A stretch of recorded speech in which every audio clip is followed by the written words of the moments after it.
My name is Martin Matter with the Witness to War Foundation. It's January 21st, 2019, and we're in Punta Gorda, Florida, sitting with Mr. Mike Bernicchi, Bernicchi, who served in Syria just recently in the United States National Guard as part of Bravo Battery, 3rd of the 116th Field Artillery. How are you doing today, Mike? Good. Glad to hear it. Thank you so much for joining me today. Thank you. My pleasure. My first question is, where are you from originally? I was born in Chicago. Moved down here when I was 9 months old. Wasn't my choice, obviously. I didn't, pack up the bags and leave. But my dad got a job down here in Fort Myers. And so my grandfather lived in Sarasota, split the distance, ended up in Port Charlotte. Been here for 35 years. Now tell me about your family. What was it like growing up with them? Very loving family. My parents have been together for 45 years. Have two older brothers.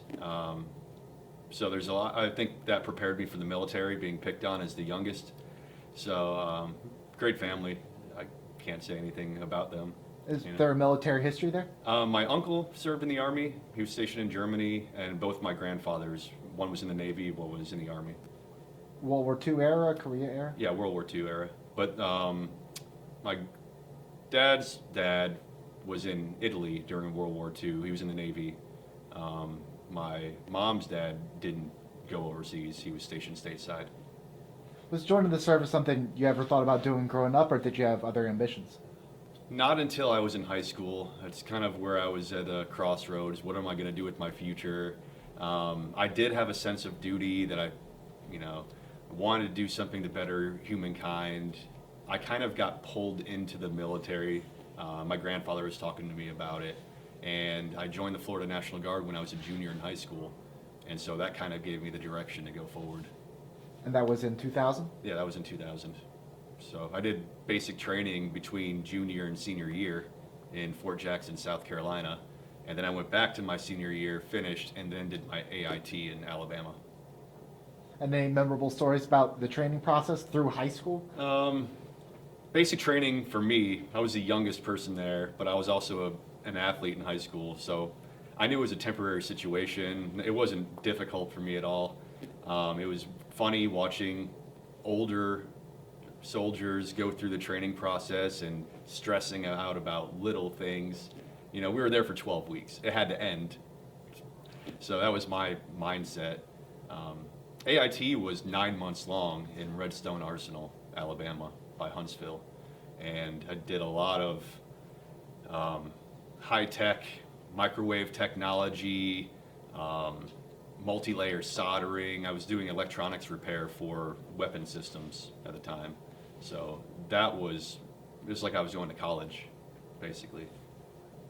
Now tell me about the day of 9/11. Where were you, and what do you remember about that day? I was on sick call in AIT, and I think I had the flu, and I was on sick call, and everybody was watching the TV, and I stopped, started watching it, and I saw the second plane hit, and I knew immediately. I was like, okay, this isn't an accident, and the word started going around, and our base got locked down, and we knew that we were going to war.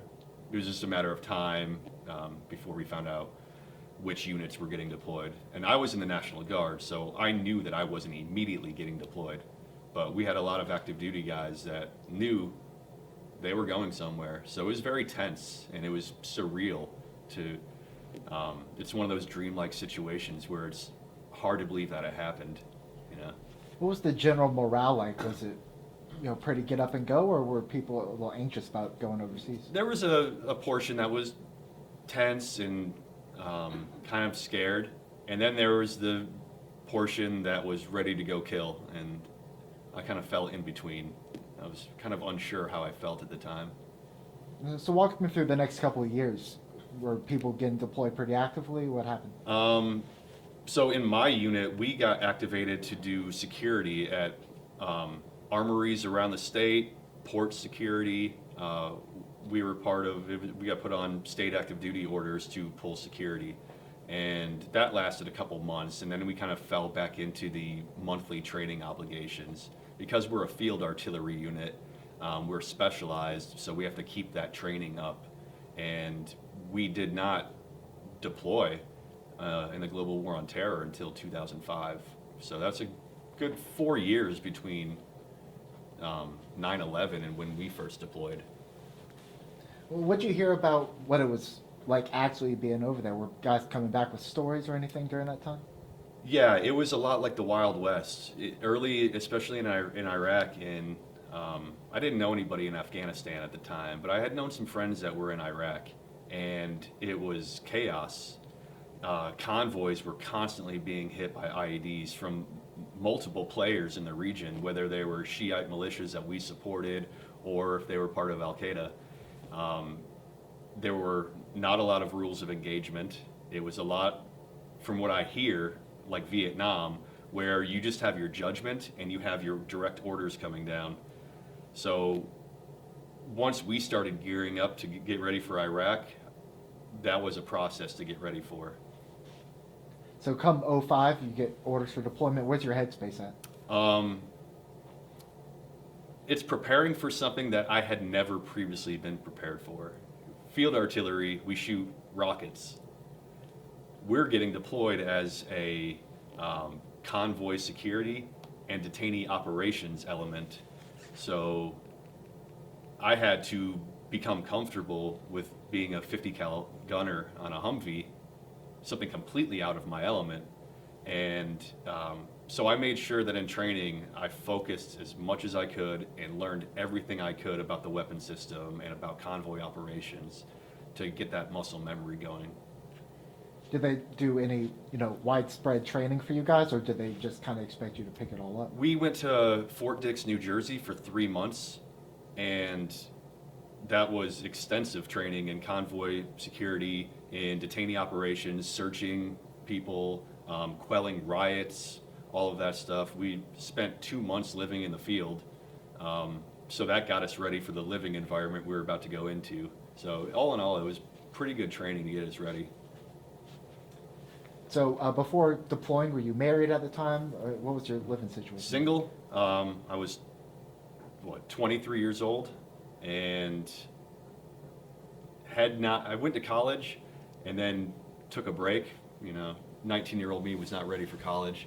So this was a good time in my life to go overseas. I didn't have a lot holding me back here, so I was able to go and do the mission and focus on that solely. So tell me about the trip. Where'd you arrive? What were your first impressions? So we left New Jersey and we flew into Kuwait, where it wasn't hot yet because I think we flew over there in November. I actually turned 23 years old on the flight over the Atlantic Ocean. So it was a whole new world, adjusting to the sleep schedule now. We had to do more training in Camp Buehring, Kuwait, which back then was nothing but ranges. We had reflexive fire ranges. We had normal M16 qualification ranges. We had shoot houses. So within the first 2 days, we were hitting the ground running, doing more training. So I think for the first 2 weeks for acclimation, we stayed in Camp Virginia, which has since closed down. And from there, we were just awaiting the unit we were replacing to come pick us up and convoy us into Iraq. And where did they take you in Iraq? They took us to a small base in southeastern Iraq called Camp Buka, just south of Basra, which is a major city in Iraq. I think it's near the port town of Qasr. So southeastern, right on the Gulf, lots of humidity, lots of heat. I remember you have to go through a place called Navstar to get into Iraq from Kuwait. And I remember as soon as we crossed the wire, it was real. I was sitting in the back seat, passenger side of the Humvee, and couldn't take my eyes off the scenery. Because it was so different. I'd never been to the desert at that point in my life. Also because in training they scare you. Everything's an IED, right? You see a soda can side of the road, a plastic bag, IED, IED. We get over there and the whole town is littered with garbage. So we're like, oh, this is gonna be tough. You're not gonna be able to spot an IED in this stuff. So that was a kind of a wake-up call of how the next year was gonna go.